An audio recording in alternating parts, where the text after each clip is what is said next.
মালা দিব দোহার গলে,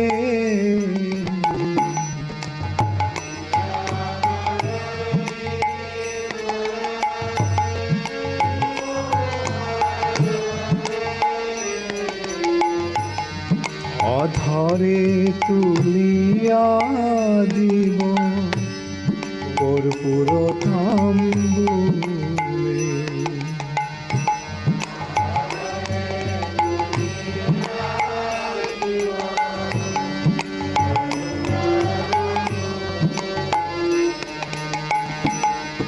অধরে তুলিয়া দিব কর্পূর তাম্বুলে।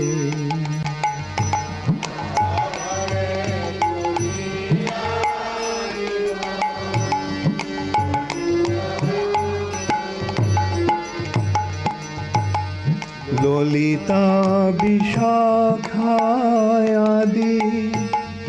যত সখী বৃন্দ,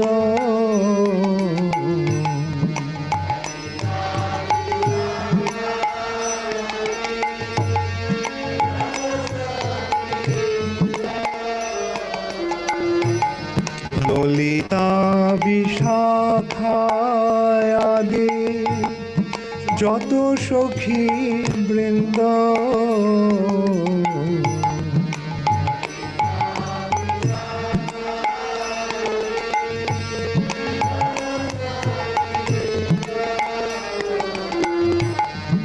আজ্ঞায় করিব সেবা চরণারবিন্দ।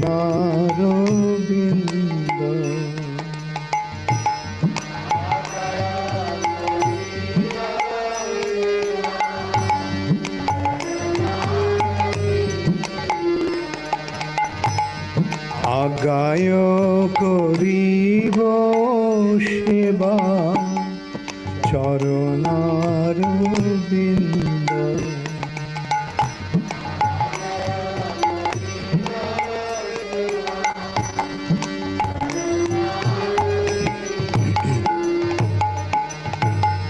শ্রীকৃষ্ণ চৈতন্য প্রভু দাসের অনুদান,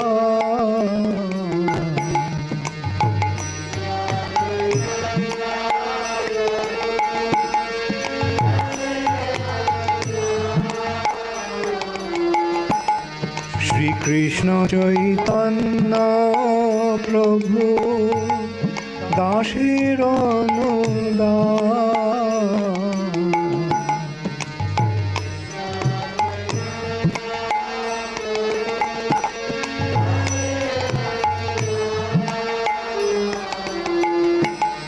সেবায় অভিলাষ করে নরোত্তম দাস,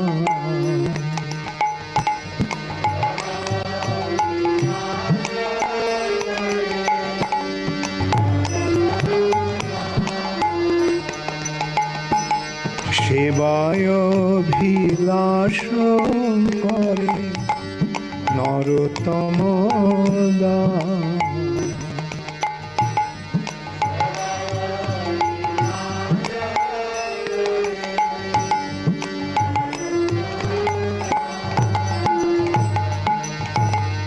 রাধা কৃষ্ণ প্রাণ যুগল কিশোর,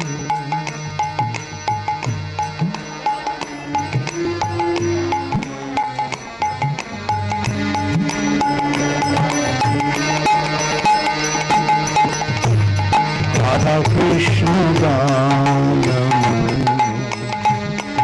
যুগল কিশোর।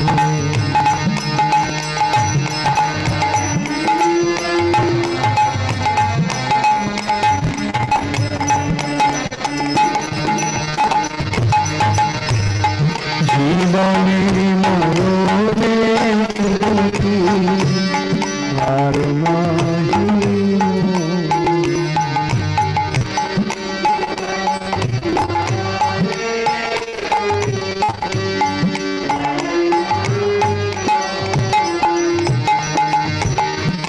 Hare Krishna, Krishna Krishna, Hare Hare, Hare Rama, Hare Rama, Rama Rama, Hare Hare.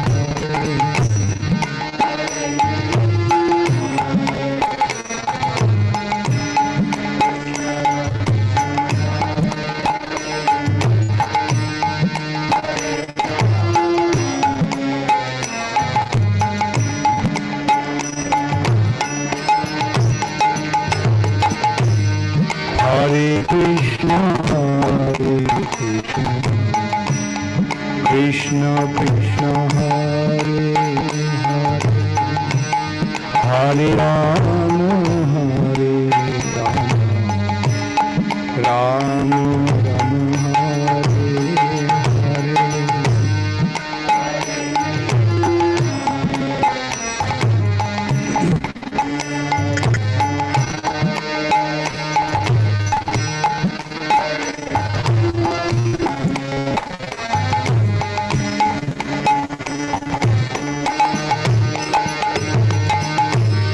Hare Krishna, Hare Krishna. Hare Bolo.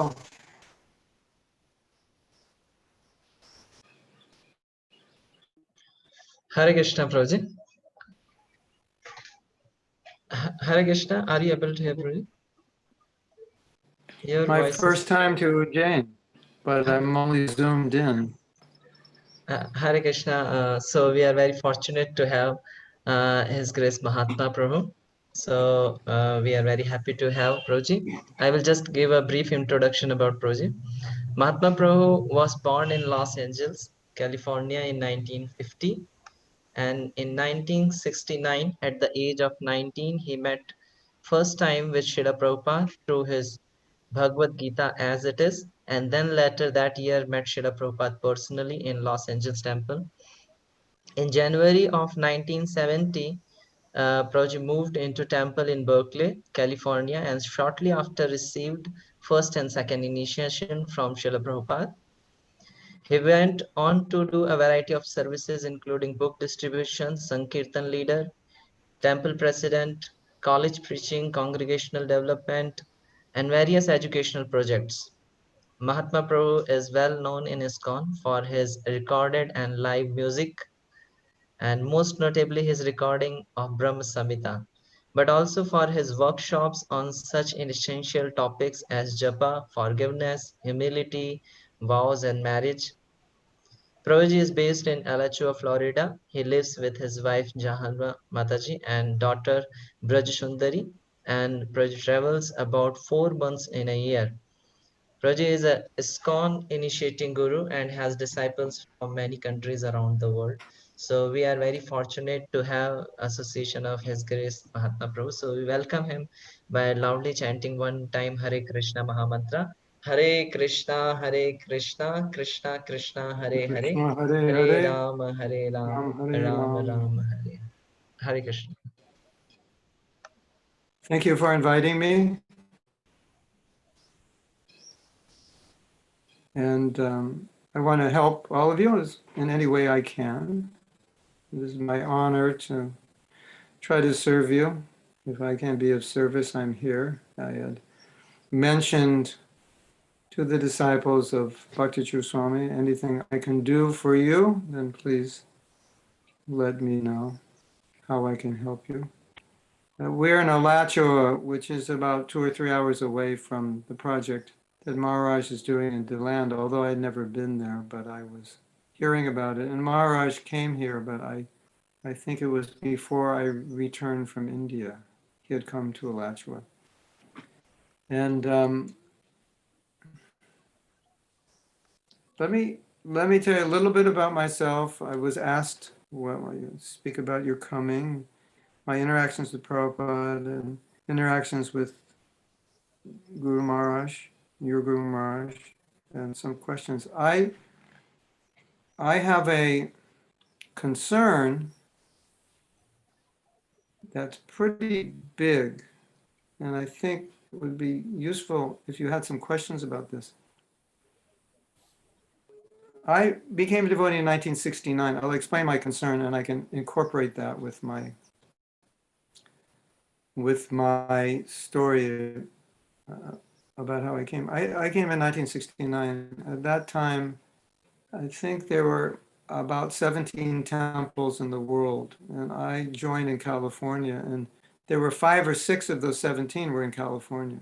So where I joined was a major hub of spreading Krishna consciousness. And having joined in 1969, it's like watching a child grow up. So you get to see how things progress. You get to see where we had gone off, where we didn't go off, what worked, what didn't work, where we went off and tried to get back on track, and we got back on track, and that proved not to be on track, but that was also off. So we get to see all these things, and then we get to see how people have changed, and people's connection with Krishna consciousness changes, and how people's interest in Krishna consciousness is varied through different decades. So we're talking like 5 decades now of watching this. And I've had the opportunity to visit many, many temples. I've lived in about 15 temples, but I've preached, I don't know, maybe in 20 countries, and then more cities in each country. So I have a vision of ISKCON, and a concern about certain things, as do a lot of senior devotees, especially to the future. And one concern I have, after having been through those early stages of joining, and then after Prabhupada left, seeing what happened after he left, it was like kind of like watching the Twin Towers crumble. It just there was so much chaos. And Prabhupada even said in his books that there would be chaos when he left. And the chaos was exactly, what does he want us to do? But one of the most interesting things, aside from what he wants us to do, that was not as difficult.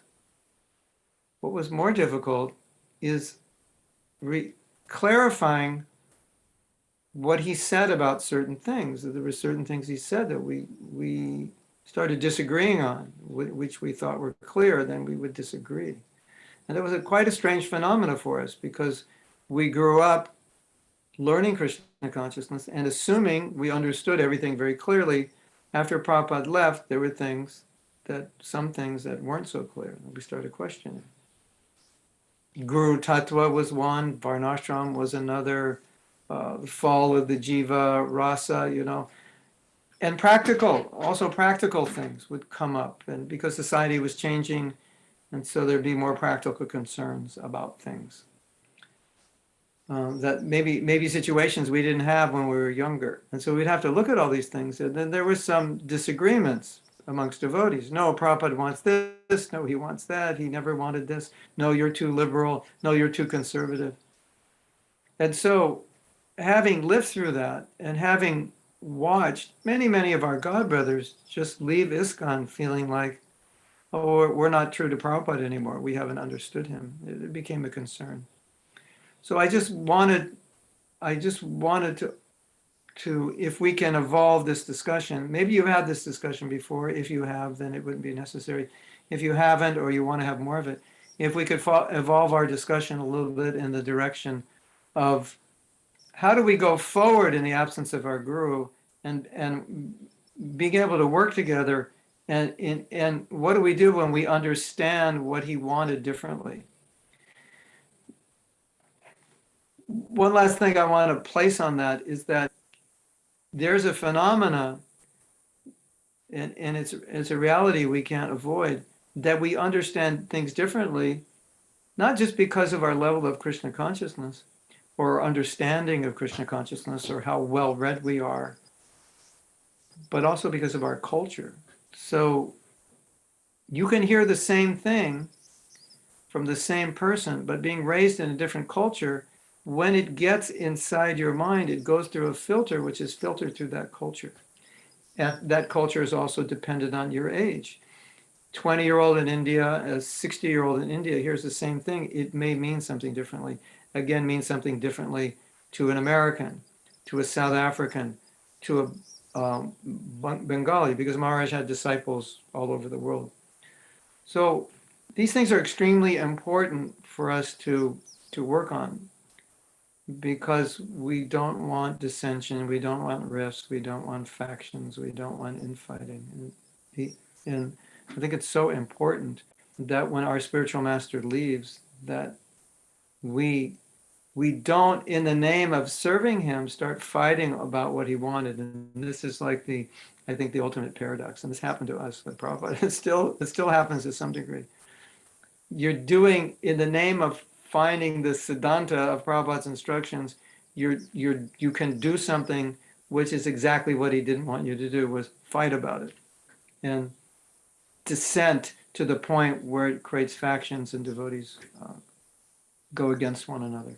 So, in terms of my experience with Prabhupada, I can definitely say that was one thing that he fought hard against, having come from Gaudiya Math and seeing what happened to Gaudiya Math. He really wanted to keep ISKCON together in whatever way he could. And he was very liberal in that sense of accommodation.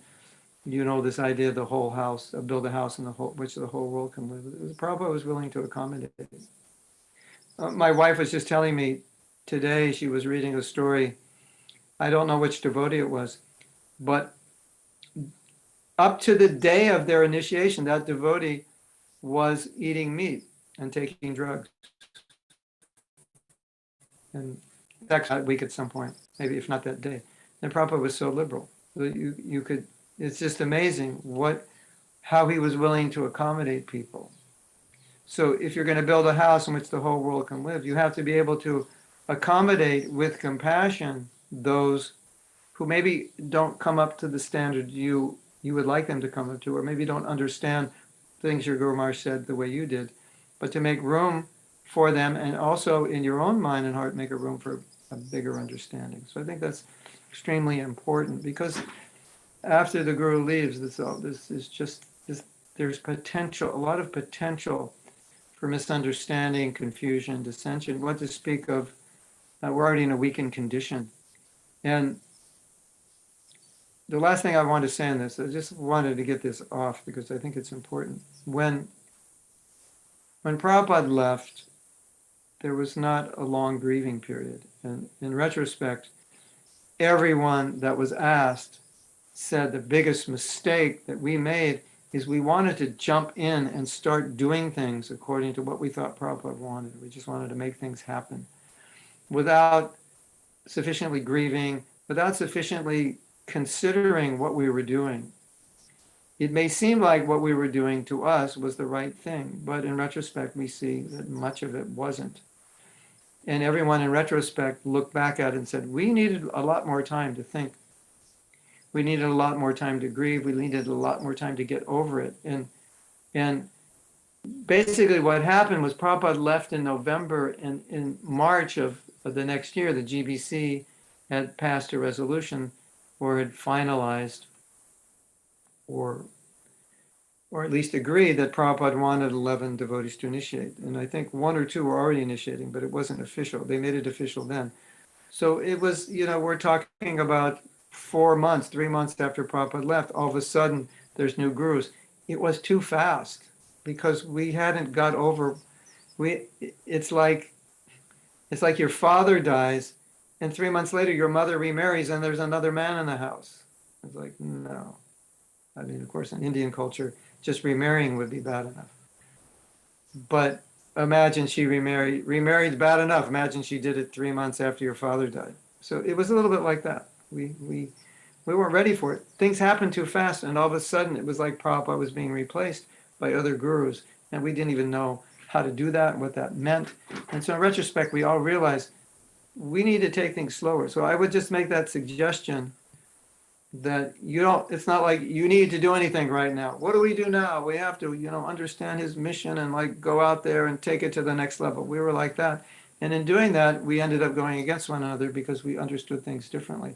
So we need time, to soberly think, what's going on? How do we go forward individually and as God brothers and God sisters? How do we go forward in this project? And who would you like to be in charge of the project? It doesn't even have to be amongst your own people, or you rather have your own people? Do you want to suggest a GBC from your own people? Do you have a GBC, someone you like? All these things, go slow, think about it.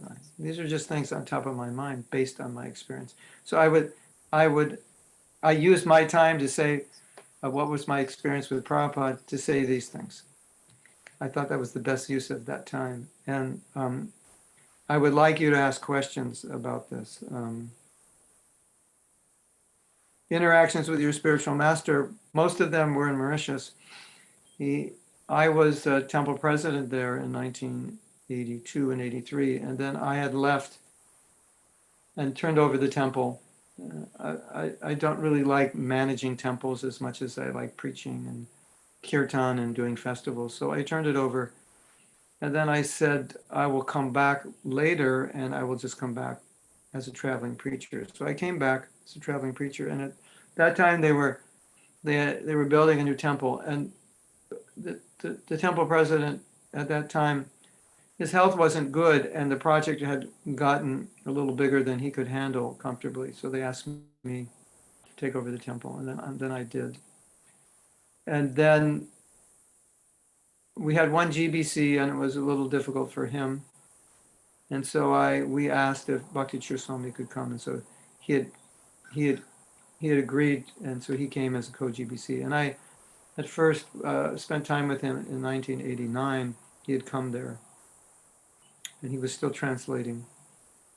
And I remember he was living in a room. We just gave him a room with some mats on the ground, and that's where he stayed. That's where he sat. He had a little choki, a little table. He worked on his translation, and he sat there, and then he slept there on the floor. And that's what my first remembrance of him was a sannyasi. But when you describe someone, I often think rather than describing what they did, I think it's really powerful to describe what your experience was like to be with them. And I could tell some stories, but those stories are also on my YouTube channel, so you can see that week after Maharaj left, I gave class on him every day. So that's available on my Facebook page under videos. So if you just get the date, you'll see it's there.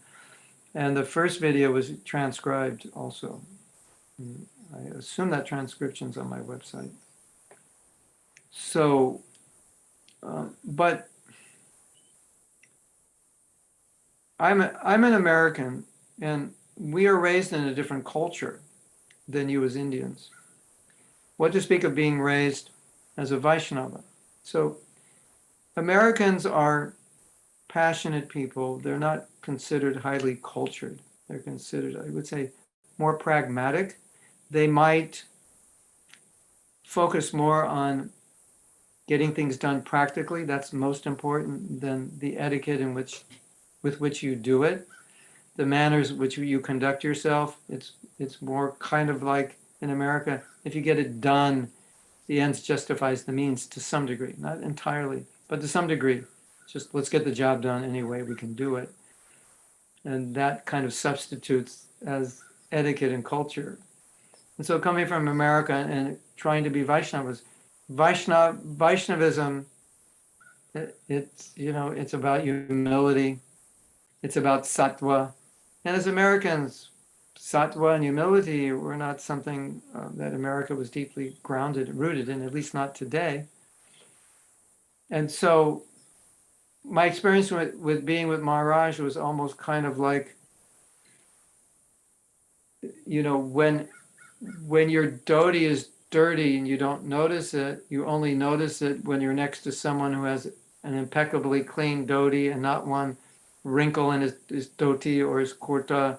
It's just like, oh, you don't have any wrinkles in your kurta. Oh, your tilak's on perfectly. Oh, you have no spots on your dhoti. All of a sudden I realized, oh, there's wrinkles in my kurta. My tilak's not on perfectly. It was something like that. Like being with him, it like made me realize, oh, without him saying anything, just being who he was, it made me realize my deficiencies as a cultured person and as a cultured Vaishnava, because he had that. And so it was, for me, I don't know if it was ever apparent to him, I doubt it, but for me, it was always apparent to me that I could just by his presence, I could learn so much that I needed to learn to be cultured and to be a better devotee. Just seeing how he operated. And also, obviously, I think we all learned that, of course, and we all learned how important it was for him that whatever we do it exactly the way Prabhupada wanted. And if we ever did something that wasn't the way Prabhupada wanted it, he really would be upset. He wanted things done. I think he was a very precise person. We worked together, but it was like he'd come for a week or 10 days and then go and then come back 6 months or a year later. So it wasn't like constantly. From what I remember in working with him, he was quite a precise person. He wanted things done in a specific way. Is that true? Is that true? Yeah, it's very, like Tamal Krishna Maharaj was like that also. Maybe he got that, maybe that's his nature, maybe he got that from Tamal Krishna Maharaj. Tamal Krishna Maharaj was very precise.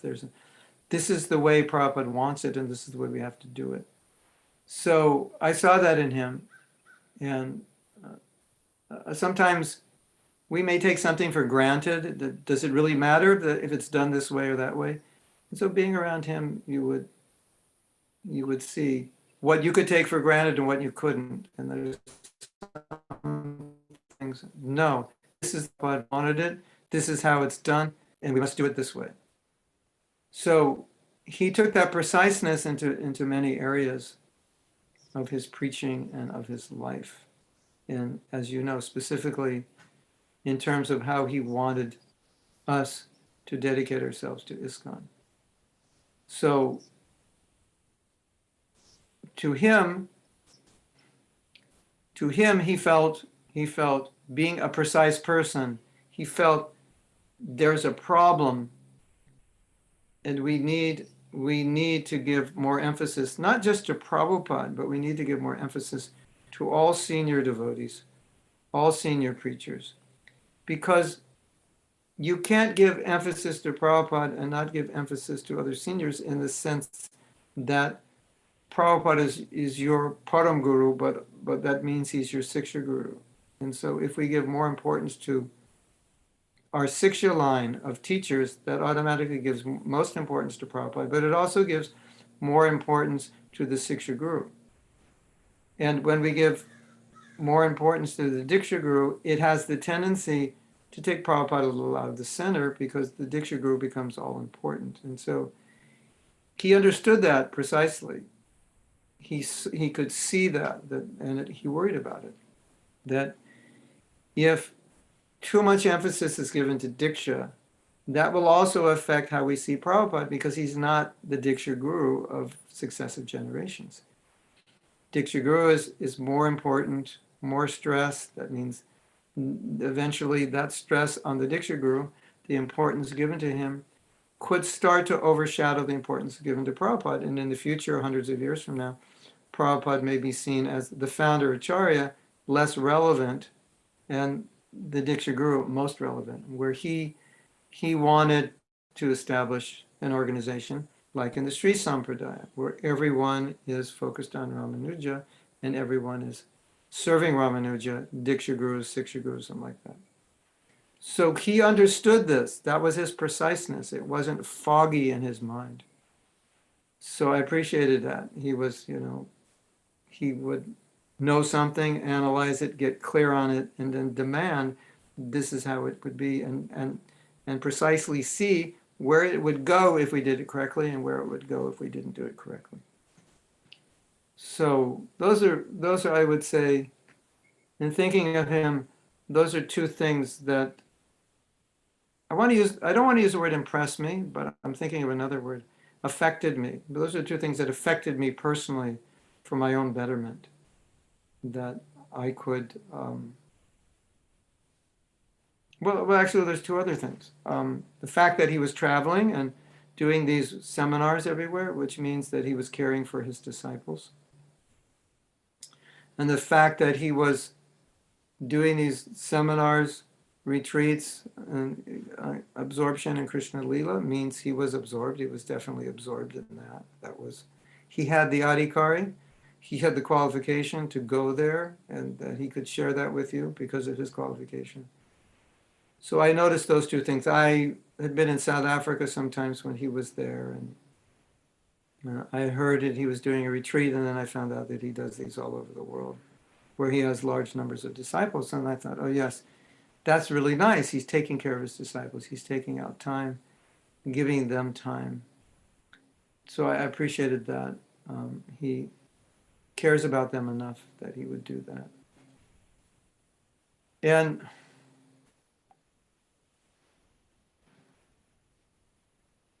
that he was definitely absorbed in higher things, absorbed, which is so beneficial for all of you as his disciples or followers.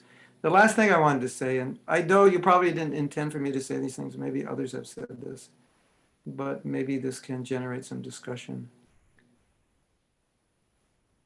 In understanding Guru Tattva, in understanding our disciplic succession, we see that ours is not a disciplic succession of a Diksha line, but it's a Siksha line. There are other Guru and Paramparas that have a Diksha line, and they say if you're not in that Diksha line, that you're not bona fide. But we have a line that comes through Siksha Gurus, not always through Diksha Gurus. And so the importance in our line is given to Siksha. And of course, Diksha Gurus generally are Siksha Gurus. They give instruction. But the point is that the disciple will have many or can have many Siksha Gurus and will get valuable instruction from many.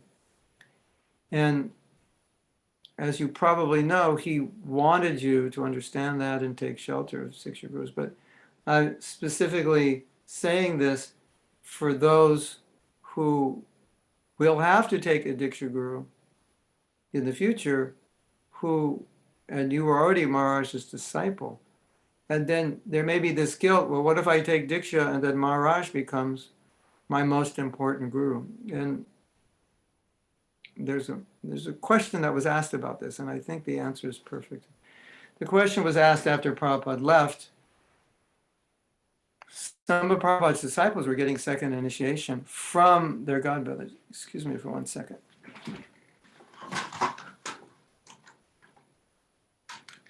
They were getting second initiation from their own godbrothers. So the question came up, well, who's actually the most important guru? The guru gives you first initiation or second? And the answer was they went to one of Prabhupada's godbrothers because they were just confused. And he had like 70 years of experience. And he said, the guru who helps you the most is the most important guru, which is kind of common sense, but it's like we're afraid to say that sometimes, isn't it? Like I'm supposed to say, my Diksha Guru is the most important guru. That's like politically correct thing to say.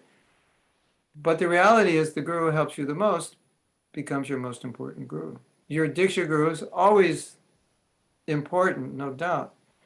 But in the case of, for many of you, your Bhakti Charu Swami becomes your Siksha Guru, and he will be the most important because you're most connected. So I just wanted to add that. It looks like you have a lot of questions, unless they're just making comments or something. So should I read the question, or do one of you want to choose? Is our moderator want to choose? Prem Avatar, you want to, or somebody? Or your unqualified servant? I don't know your name. Humble, in English, humble means unqualified. Did you know that? When you say humble obeisances, it means insufficient. It means insufficient. Humble means insufficient. Except my humble obeisances means insufficient. I'm not really humble.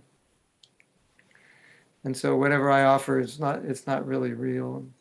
So should I read the questions? Yeah, you can read, but there are so many comments as well. So I can read the questions, those who are prominent questions. Why don't you go through it and you can choose? Maybe there's some questions. Yeah, I can just share a few questions. So there is one devotee, Abhishek Tiwari. Hare Krishna Maharaj. Many of Srila Prabhupada's disciples say that they feel closer to Prabhupada more than they felt to him when he was physically present in this planet. How Yeah. can we feel close to our spiritual master and Prabhupada in their physical absence? It's going to happen. Well, I'll give you the answer, but I want to preface the answer with it will happen, but you can't force it to happen.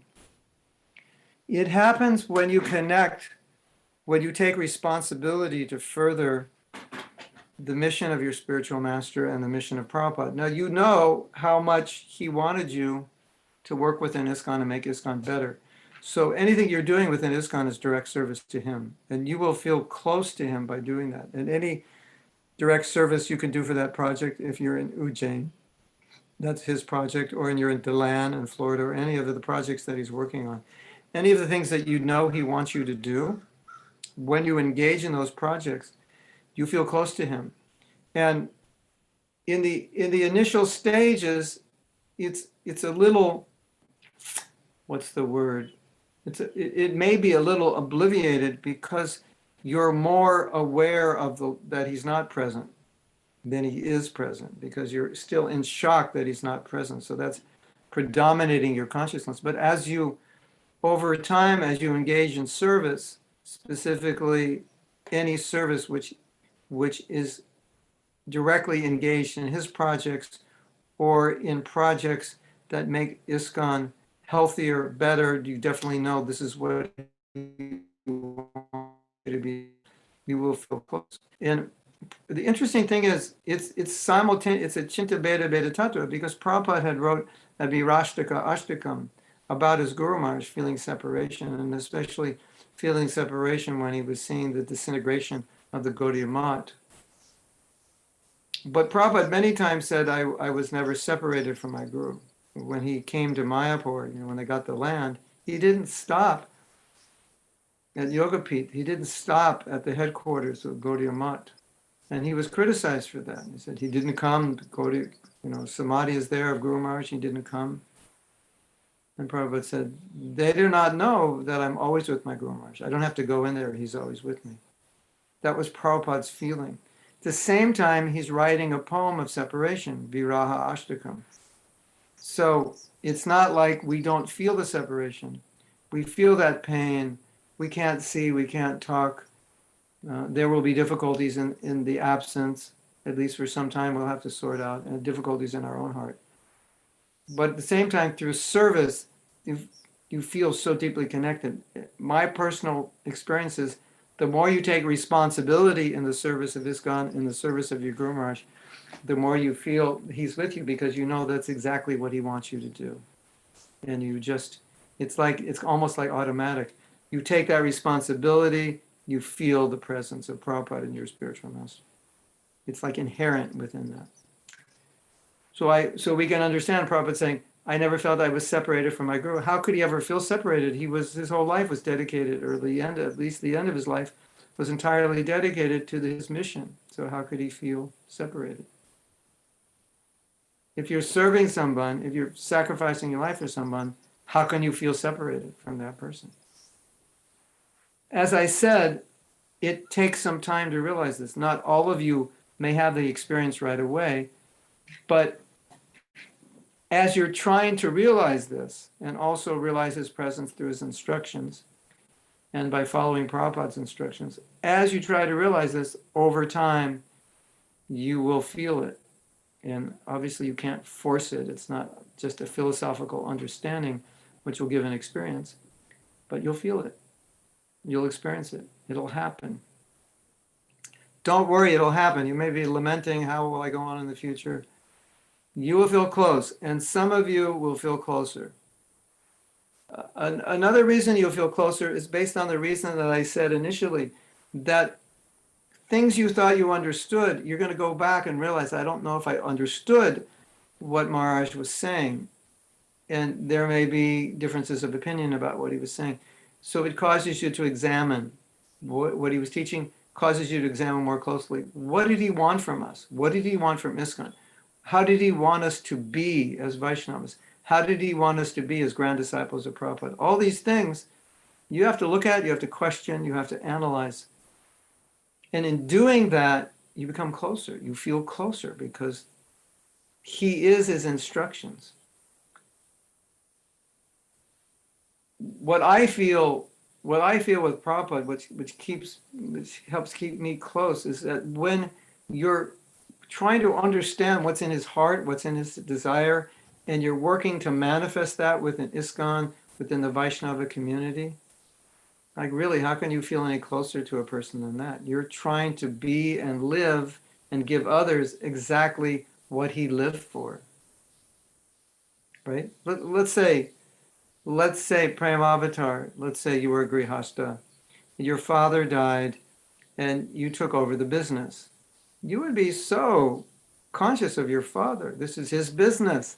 How he started it, what did he want to do? You have to study it, you have to talk to the employees. How did he manage it? What was his vision?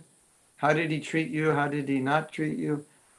You want to learn everything. So in a sense, even though your father has left, you're more conscious of your father because you're now in his business. You're doing his business. So in that sense, if you're doing the business of your father, Prabhupada and your Guru Maharaj, you can't not be conscious of them. It's impossible. So we want to go on to the next question? Yeah, there is another question by Gaurav Saw Prabhu. Hare Krishna Maharaj, all glories to Srila Prabhupada. Can you please tell how to understand more about Guru Tattva? Is there any books to understand this in more depth? Yeah, this year Bhakti Charu Damodar Maharaj came out with a book on Guru Tattva, and many years ago,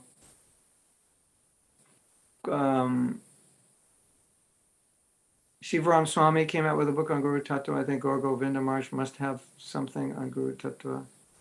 I have given many lectures on Guru Tattva. Bhaktivedanta Purna Swami, I think, has spoken.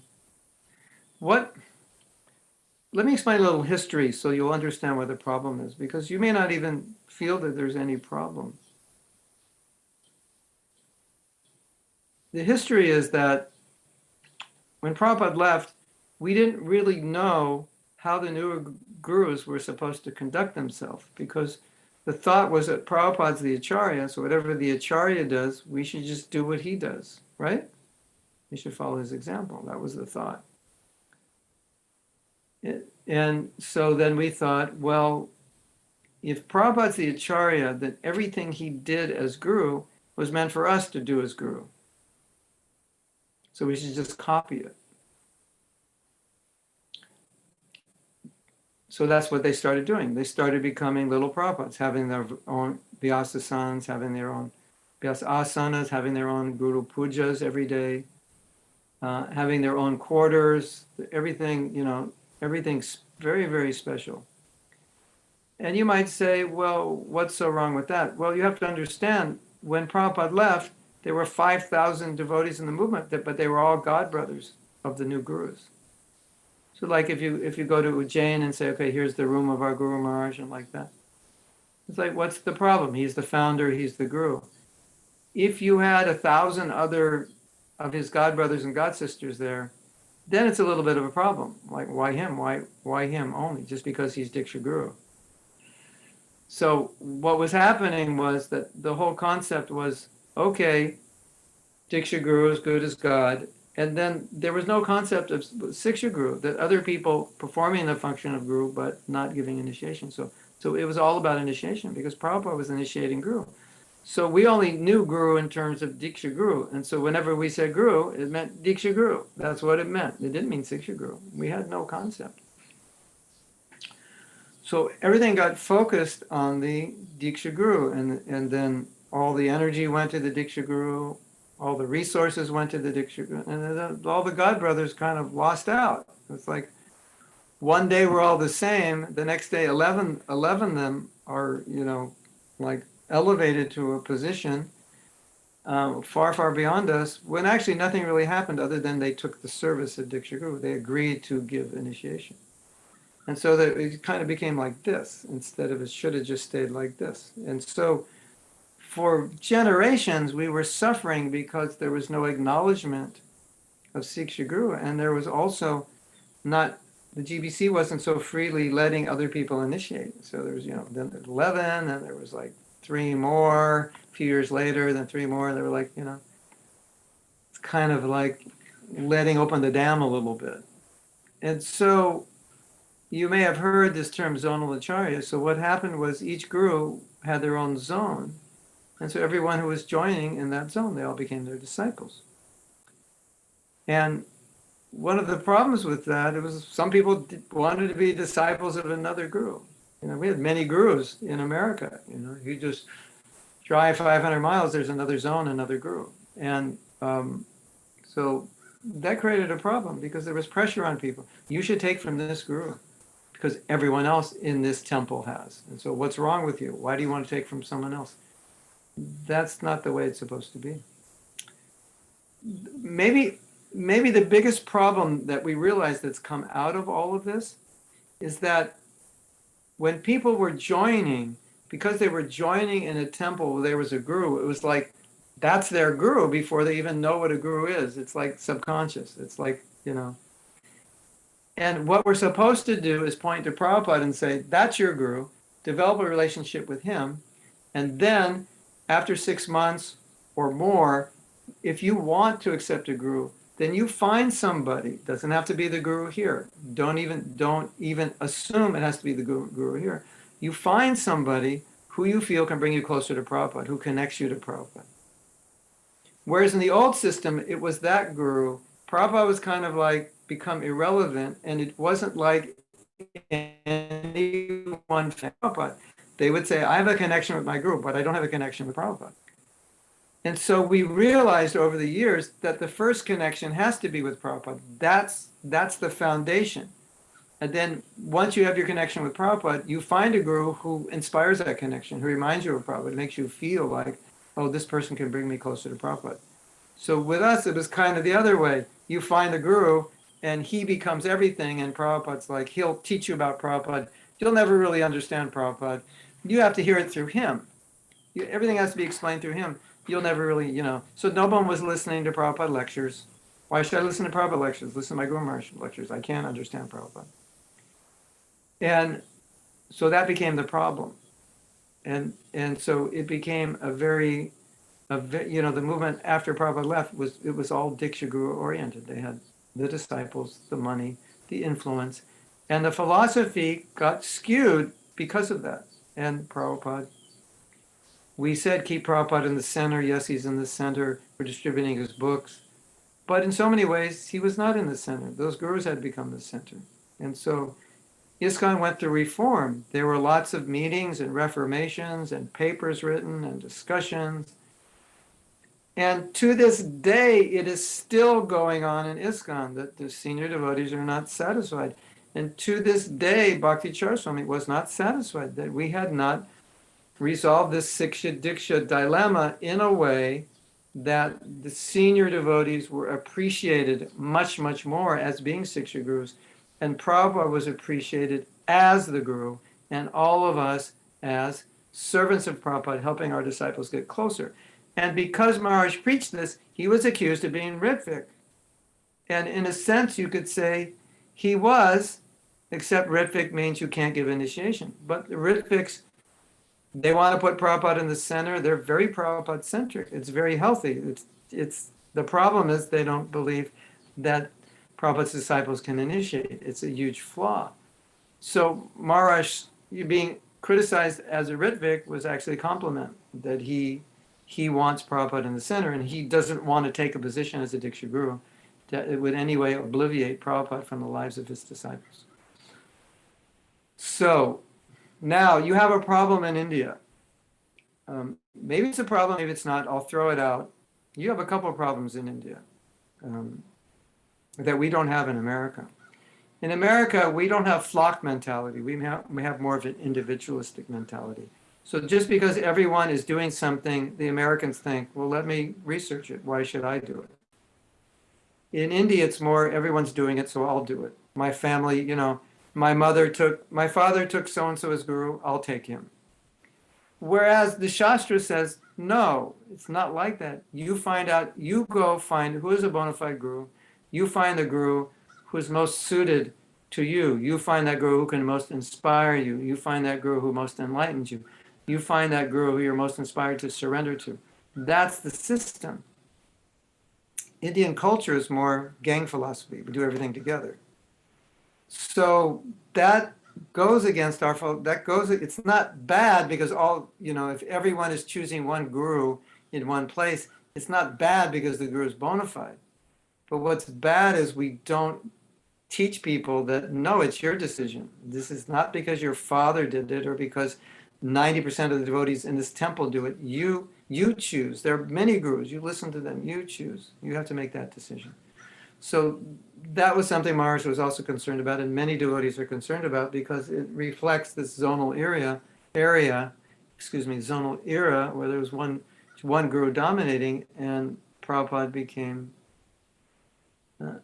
If Prabhupada didn't become minimized, then at least the 6-year guru became minimized. The value of the God brothers became minimized. And when your guru leaves, if you had close 6-year relationships with many of Prabhupada's, with many other devotees, especially Prabhupada disciples, you will find it much easier because you had this deep connection. You can have connection with the 6-year guru as deep as you have with your Diksha guru.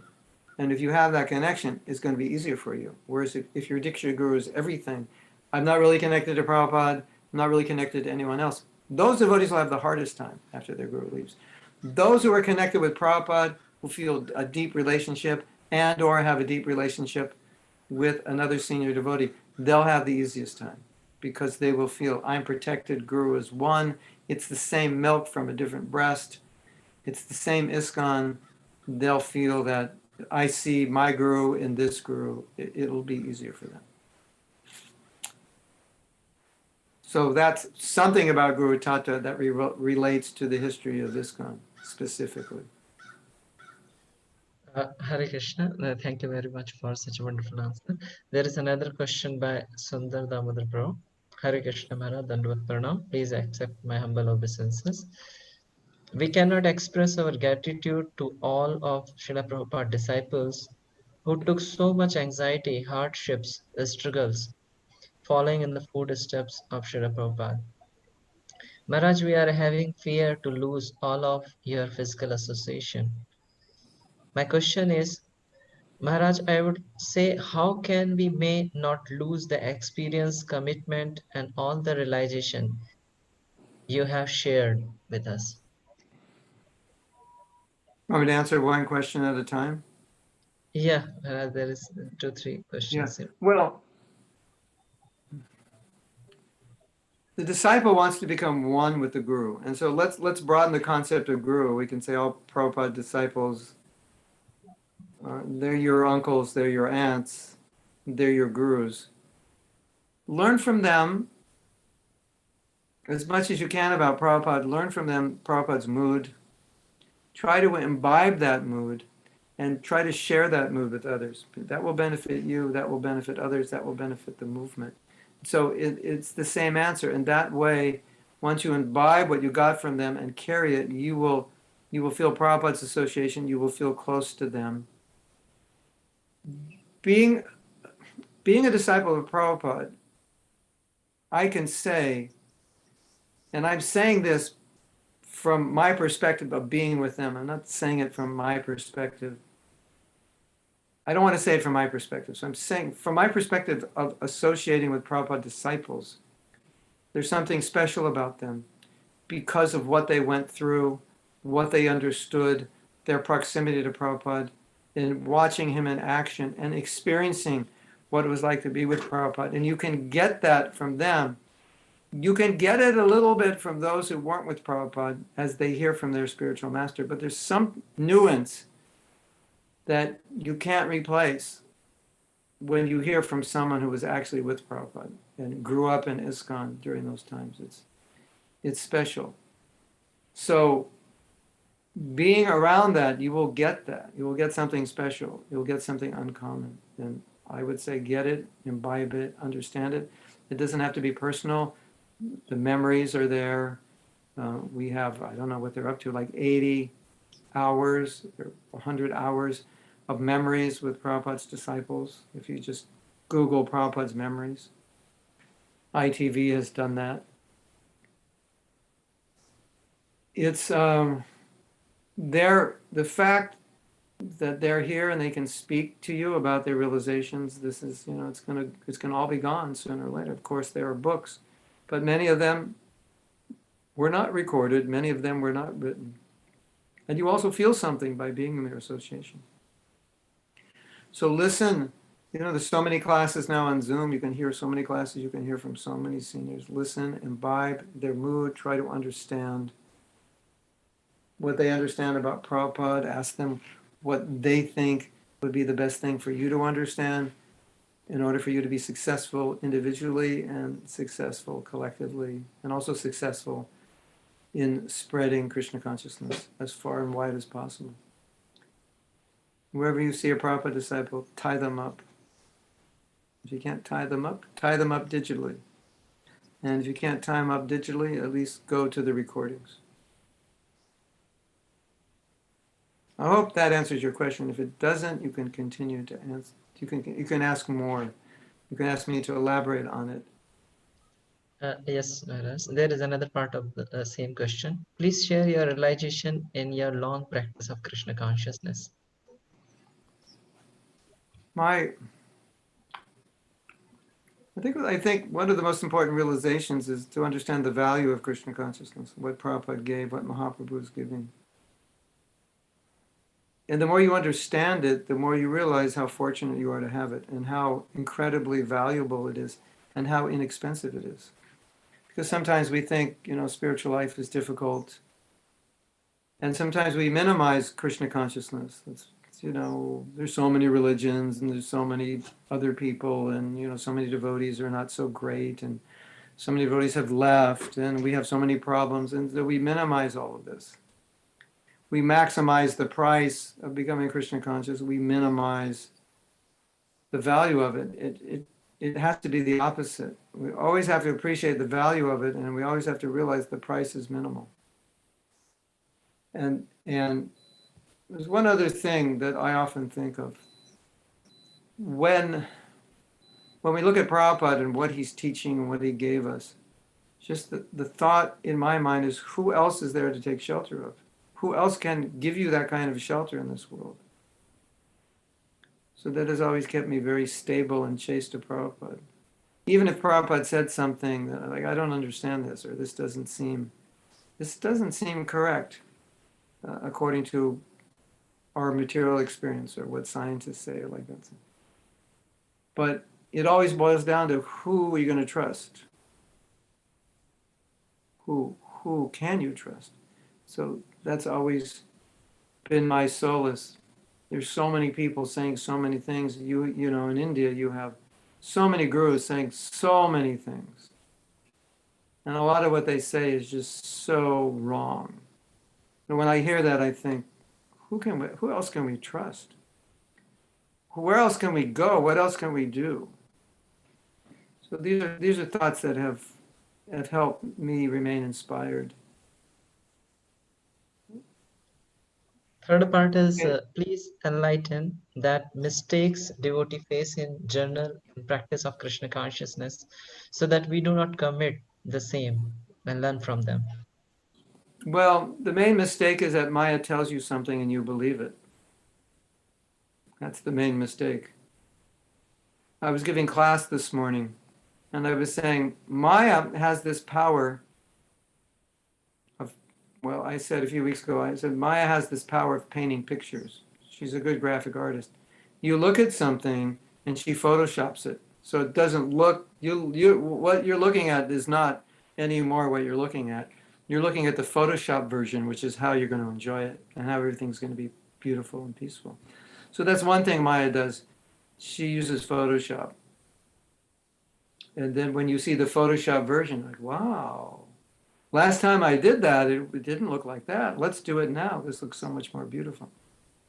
So she does Photoshop, and then she does amnesia. Don't you remember the last time you did that, how much you suffered? No, I can't remember. So she throws amnesia on you. And then the other thing she throws on you is that, when you don't, at first you don't succeed, try again. So don't you remember? Yeah, I remember last time it didn't work, but this time we have a different strategy, so this time it's going to work. So Maya just, she confuses us, she makes us crazy, she makes us stupid.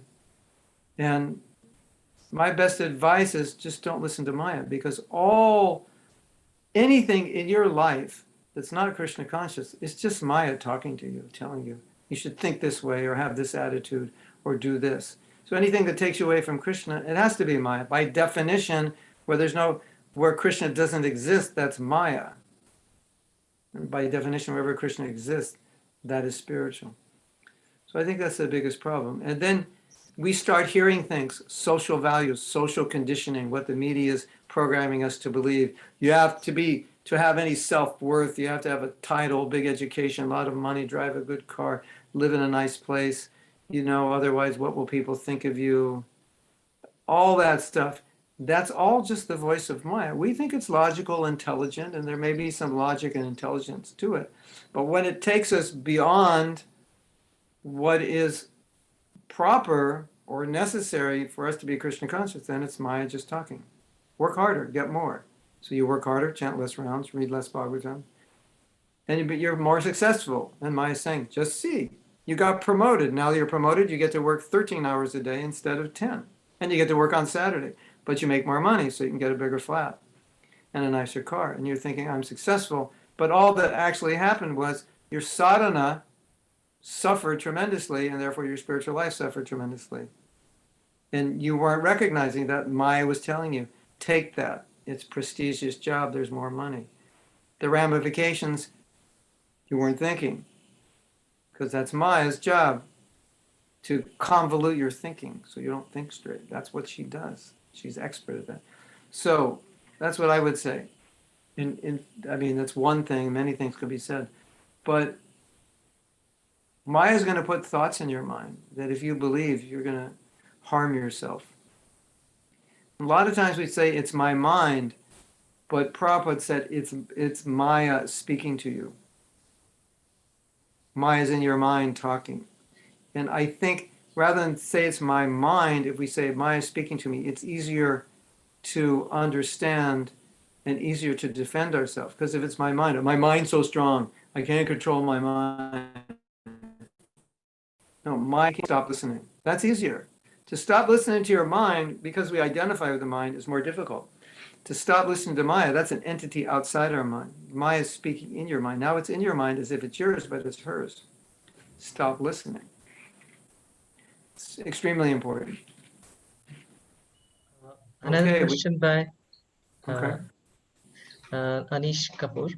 Hare Krishna Maharaj, Dandavat Pranam. I could not give update to a spiritual master on the tasks he gave during last couple of months. I fear that he left with the understanding that I did not take his instructions seriously. Although I had done quite some work on that, I beg for your kind guidance, your humble servant, Abhay Charan Das. Yeah, write him a letter. You can send it to his email address also, if it still exists. Just like we're writing Vyas Puja every year, right? Those are letters we're writing to Prabhupada. So Bhakti Charu Swami, I think he wrote a letter to Prabhupada every day, telling him what he did, praying to Prabhupada to help him overcome the obstacles. So you can write a letter, tell him what you're doing. And you can write a letter in the future and tell him what you're doing. And I would also say that anytime you feel you have failed in doing something, there's always tomorrow to make it better. So you don't want to live your whole life thinking you failed Maharaj. You just want to think whatever wasn't done when he left, I'm committed to finishing now. And he'll be pleased. And as Prabhupada said, if you can't increase it, at least maintain it. So at least do what you promised you would do. And you'll be fine. There is one question by Sundari Dasi. Hare Krishna Maharaj, we have learned that Supersoul comes as a spiritual master. In our situation, since Guru Maharaj has left his Vapu, so how do we understand? Please forgive me if I asked any improper question. Where's the question? I want to read it. I don't see it. It at the last of the chat. two, three The one on questions the are there. bottom? At the last bottom, 2-3 questions are there. Sundari Radhita Dasi. Sundari Radha, okay. We have learned that Supersoul comes as spiritual master in our situation since Guru Maharaj has left his Vapu. So how do we understand? Please forgive. The Chaita Guru, the Guru in the heart is the Supersoul who is non-different from the Guru outside. So Prabhupada said, when the spiritual master is present, he guides you from outside. When he leaves, he guides you from inside. So if you adhere to his instruction, you'll never be lacking guidance because he'll always guide you from within. And the Prabhupada said something amazing in Bhagavatam. He said that the success of the Guru is that he helps the disciple hear the Supersoul. And when the disciple comes to the point where he can hear the Supersoul, then the Guru considers, okay, I'm a success. I don't even have to instruct him. Now he's getting internal guidance. So your external Guru, Chaita Guru, is helping you, purifying you, so you can take guidance from Krishna within you. And that's the job of the Guru. Because if the Guru doesn't help you take guidance from within, you'll always be handicapped in some way. Whereas if you can always get that guidance within, then the Dhammi Buddhi Yogamtam, Yena Mam Upayantite, then you come to Krishna. So that's what the Guru wants. By following him, following his instructions, that guidance will come, and you can pray for that guidance. And you can pray for Prabhupada's guidance also. It's not we're not living in three-dimensional space. So, we live in this world of what we can see, touch, taste, smell, and hear, or, see through a microscope or atomic microscope or fly to another planet, but it's still quite limited. The connection with the Guru is not limited in that way. Many, many devotees have had dreams of Prabhupada who are not Prabhupada's disciples, who never met him, not, at least in this life. How is Prabhupada coming to them? It's a transcendental system. So Prabhupada can guide you, your Guru Maharaj can guide you, and they will if you're sincere. Don't worry. You don't have to worry. You are taken care of, you're guided, you are protected by the internal potency. If you engage in Krishna consciousness, you will never be unprotected. And Sundari Radha, you may at some point in the future meet a Vaishnava who inspires you in a similar way that your Guru Maharaj inspired you. And you may find shelter there, and you may realize, oh, my Guru Maharaj sent this Vaishnava to me. He is like a gift from my Guru Maharaj. He may be different from your Guru Maharaj, but you see that same message is there, and you feel very deeply connected. So that's also possible. Not that it has to be, but it may be sometimes when we get the shelter. Sometimes we find another Vaishnava who inspires us, and we see, oh, it's a gift of my Guru Maharaj. I'm not saying you should look for one, especially not now. But in the course of your life, it may happen naturally. And then you realize there's Chaita Guru, my Guru outside, there's Paramama inside, and there's this other senior Vaishnava that I've found shelter in. So you're protected. Don't worry. I mean, it can't be that you're only protected by the physical presence of the Guru. If that were true, all the Gurus now should stop making devotees, because they're not going to live that. They're not going to live as long as they're 20-year-old disciples. We should make 20-year-olds.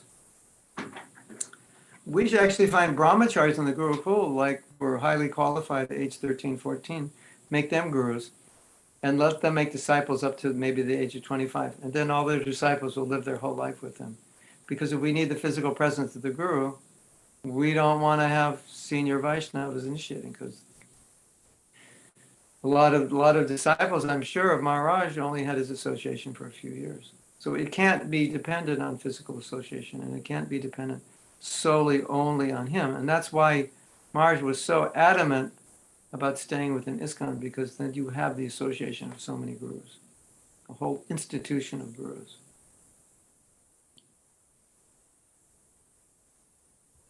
Hare Krishna, there are 2, 3 more questions. If you have time, Yeah, then we can take.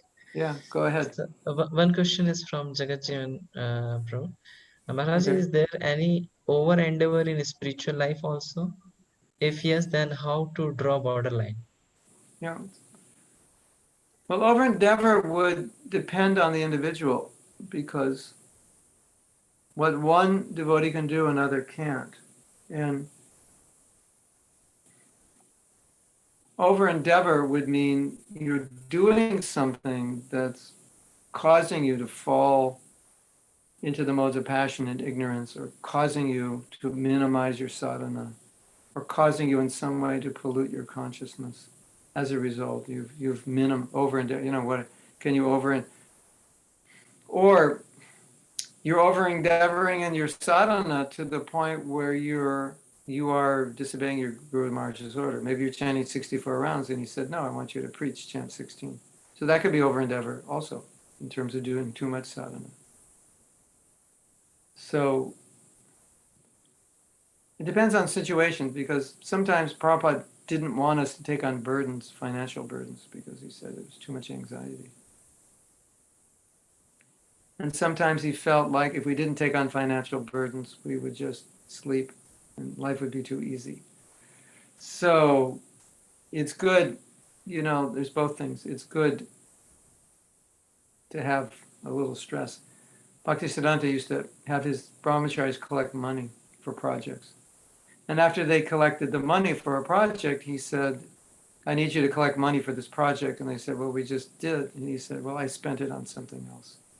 So now there's no money for this project. And I think it was Prabhupada who was saying he always wanted to keep them like right at the edge. Don't be comfortable. So you don't want to use over endeavor and then in the name of becoming lazy. That would be a problem, right? Prabhu, can you wash the pots? I don't want to over endeavor. That might be over endeavor, No, it's not like that. But if you're washing pots 16 hours a day and you're not chanting your rounds, yeah, that's over endeavor. That's minimization of your sadhana. So it means any or indirectly minimize your sadhana service in specifically in a way that would be detrimental to your bhakti. Or there's another example over endeavor. You're trying to do a service, but the service requires massive amounts of resources, or it requires abilities you don't have, and you're utilizing hours and hours and hours of your time, and you're wasting so much time. That may be considered over endeavor. Maybe just not do that service. It's like there's so much time being invested and so little result is coming because it's so difficult to do, or you don't have the resources to do it, so you have to do everything yourself. And hours and hours and hours and hours every day are going by, and we're not seeing any result. So that could be an example also of over endeavor. Is that okay? Yeah, thank you, Maharaj. One last question. Dear Mahatma Prabhu, please accept my humble obeisances. All glories to Srila Prabhupada. What is the role of Guru in our life? We say we need shelter of living Guru. But when Guru leaves, we say Guru is still with us. We say Vani is more important than Bapu, and instructions of a spiritual master are there. So then by this, how is living Guru important? And if by reading Srila Prabhupada books, we are getting Siksha and our spiritual master brings us more closer to Srila Prabhupada, Yeah. then Okay. what is the role of a spiritual master in our life? Yeah. I am not follower of Ritik philosophy, but this is not clear to me. Okay. I'll give a couple answers. The first answer will not be so satisfying to the intellectuals, but it could be the most important answer. First answer is because this is the instruction of our previous acharyas.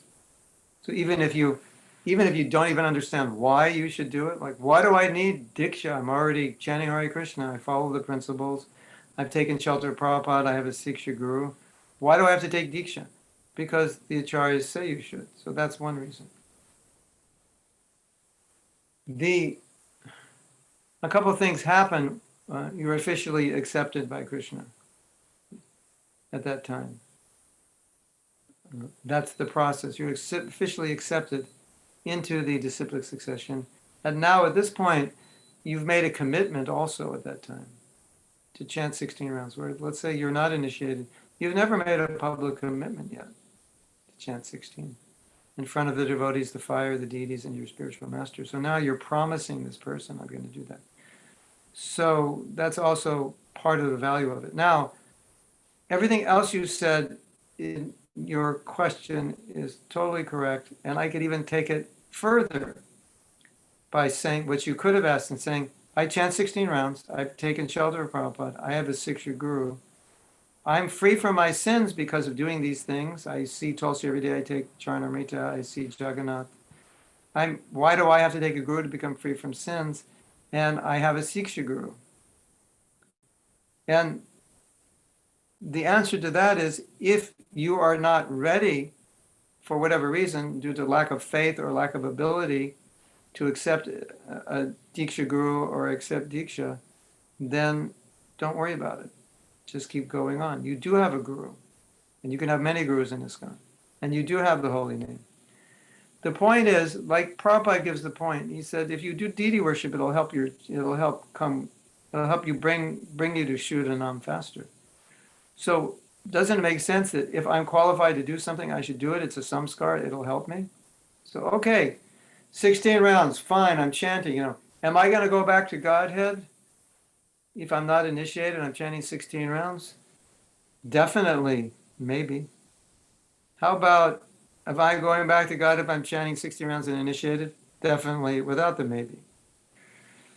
So it's something like that. If I can do it, then why would I not do it? It's just going to help. And even with second initiation, if I'm qualified for second initiation, should I do it? Yeah, because it'll help you. Is it necessary? No, but it'll help you. In some cases, we might say, for some devotees, it may be necessary. They need that. They need to do deity worship to purify them. So I think there's a misunderstanding in ISKCON based around your question that, there's a lot of people who don't feel ready for initiation, not because necessarily they're not able to follow the principles.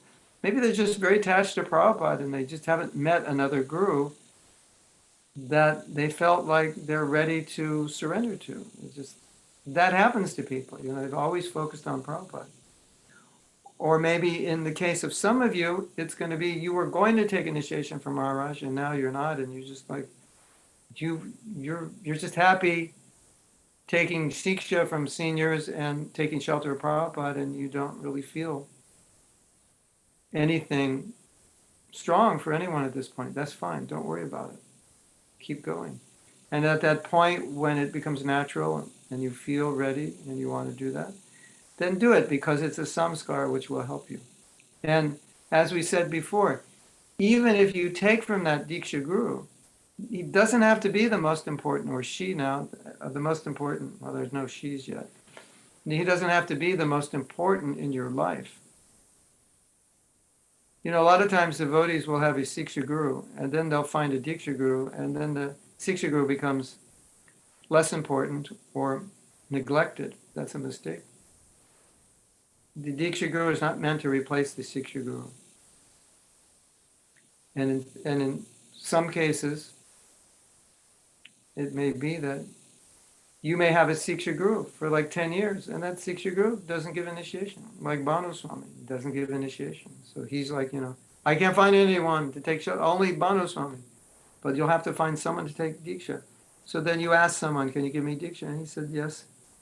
And you tell him, so I'm really attached to Bhanu Swami. He said, okay, I give you Diksha, but he's the main person. He's your main guru.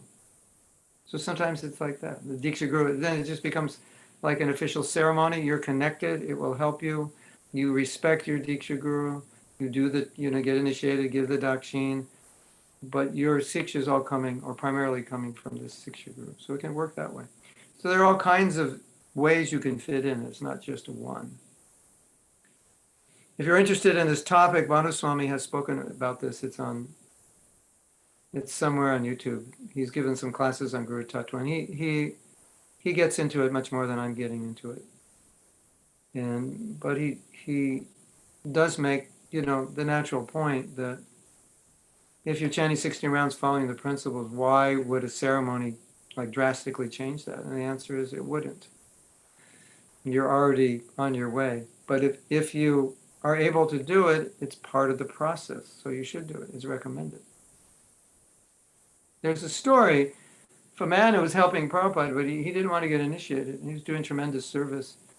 All the devotees were pushing him, and he was doing construction. He was building apartments. I think a Jew who was maybe building on top of the existing apartments. In some way, he was building apartments for devotees. And he went to Prabhupada and said, they're all asking me to get initiated, but I don't want to. I don't feel ready. Or I don't exactly remember. I think he was chanting 16 rounds. But Prabhupada said, as you are building the apartments for the devotees, Krishna's right now building your apartment in Vaikuntha. So that was a direct statement that that person who was not initiated was going back to Godhead. Because Prabhupada knew that this man accepted Prabhupada as his guru, even without the formal initiation. So if you accept someone as your guru in your heart and you follow their every instruction, you're their disciple. Whether initiation just formalizes it. That's another important point of Guru Tattva. Who's my guru? The one who's deeply, deeply in your heart, the one you're following, the one you listen to, the one who inspires you. He's your guru. And sitting in a ceremony does not make him your guru. If you go into an initiation ceremony and you don't have faith in that person sitting in the ceremony, it's not going to change it. If anything, it could even make it worse, because at that point you'll feel like, well, I should have faith, but I don't. So the initiation ceremony is just a confirmation of that faith. It's not like an arranged marriage where, the first time you see your wife is when you take off the veil in the marriage, and then you have to work it out from there. It's not like that. The acharyas say you should study your guru for a year. So you should really know. And if that person's in your heart, when you have that initiation, you're just formalizing the relationship that has already existed. Is that okay? Yes, Prabhuji. One last question if you want to take Okay. from Vic Sharma. He is asking, will ISKCON GBC clarify how the Guru lineage, both Siksha and Diksha, be managed moving forward in ISKCON? Even small things like once a second generation Guru comes, does the person offering Arati then have to have a photo of second generation Gurus initiating a spiritual master too? Also, some sannyasis never got a samadhi because someone in ISKCON decided that there will be too many samadhis in future and it will be hard to maintain. And also in future, will there be a consistent standard to how much worship a sannyasi or guru will receive? There a kind of inequality of how this works. Will this be more standardized? Yeah, the answer is yes and no. The answer is yes, there will be a move for standardizing, and the no side is because different gurus are different. They have different Shakti, and they also have different natures, and they also have, because of their different natures, people will see them differently, and they will want or not want certain levels of honor and worship and standards. So that will be there, but it will be much less because there will be more standards. And these things are, the Guru issue is always being discussed by the GBC. I'm on a group called Shabha. Shabha is advisory to the GBC, and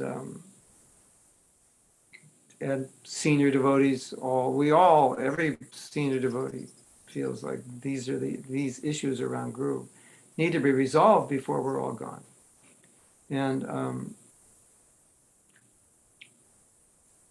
there are some things already written about Guru Tattva by the GBC, so you may want to go to their website and see if you can locate them. A lot of that is in the ISKCON Disciples course, and I think I got a message from, I used to make recommendations to some of the leaders about Diksha Guru from my own experience of being one. And one of the leaders said that they're working on, I've asked him many times to expand their problem areas. He said they're working on it. And so, yeah, I just had a meeting with the Prahlad Swami, who's the minister of the Guru Services Committee, and these things came up. These concerns came up. They come up all the time. They come up everywhere. So this is one of the things you should know about ISKCON. Just because something's not resolved doesn't mean it's not being discussed, and it doesn't mean you might be thinking and seeing a problem and wondering why isn't the GBC thinking of this? It's rare that they wouldn't be thinking of it, but they're talking about it and then discussing how to implement it, and there are many points of view and many opinions. And if it was just us three talking, it would be a lot easier. But then when you have like 50 people, then it goes to the Sabha and they discuss it, and then it goes back. It's a longer process, and it's also, there's a concern that whatever the GBC establishes in writing, it has to be Siddhanta. So sometimes they'll take longer, because sometimes we're passing resolutions that seem to be relative based on the fact that ISKCON is a unique organization, and the philosophy was not being applied traditionally to organizations, only to ashrams with one guru. And so you have to think about these things, and you have to research it, and so it takes time. And then sometimes you'll find that some devotees will have clarity on these issues 20 or 30 years before the GBC passes a resolution.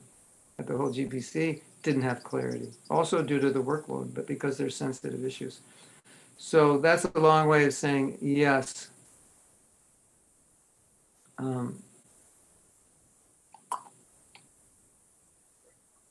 Hare Krishna, Hare Krishna, Prabhuji. So we are very Vic, thankful. could you send this to me? Because I'd like to have these questions. Okay, I will share with you. You have, Prem Avatar, you have my email address? I was in touch with you on WhatsApp, so Yeah. I All will. right, just send it. You can send it to WhatsApp. That's fine. You could send this question to WhatsApp. I would like to Just have these points. They're interesting questions to ask. just a minute. I will keep them as they will be deleted.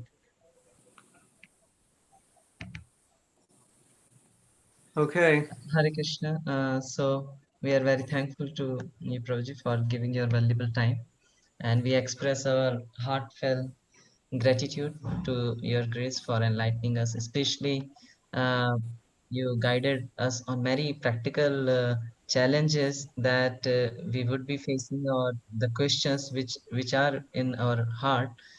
You told us that how we should not start fighting in the name of service. Just we should try to understand the mode and mission of a spiritual master, that is serving ISKCON. You narrated various qualities various qualities of Guru Maharaj, like his precision in doing work, taking care of his disciples. He used to take retreats and seminars, and how by taking responsibility on behalf of our spiritual master, we can feel the presence of a spiritual master even after he leaves. And you shared your most important realization, that opportunity to practice Krishna consciousness, and the Srila Prabhupada is the ultimate shelter for you. You guided us on how we can continue to have the realizations from so many Srila Prabhupada disciples by learning from them, imbibing their teachings, and sharing the same mode with others. You very nicely answered that how the Maya is something which takes us away from Krishna, and it shows the Photoshop version of the actual reality. So, and you very nicely answered various questions on Guru Tattva. In very detail, you explained these points. So we are very thankful to you for giving your association, taking out your time, addressing all these questions which are within all of our heart. So we beg for your blessings to empower us so that we can follow these teachings and become a loyal servant to Guru Vaishnava and Srila Prabhupada, and continue our services in ISKCON. And we humbly request you to kindly visit ISKCON Ujjain whenever you are coming to India, and we seek your more of associations. Hare Krishna. So we thanks Prabhuji by loudly chanting one time Hare Krishna Mahamantra. Hare Krishna, Krishna Krishna, Hare Hare, Hare Rama, Rama Rama, Hare Hare. His Grace Mahatma Prabhu ki Jai, Srila Prabhupada ki Jai, Gaur Premanande, Hare Hare Prabhu. Thank you, Prabhuji. Hare Krishna.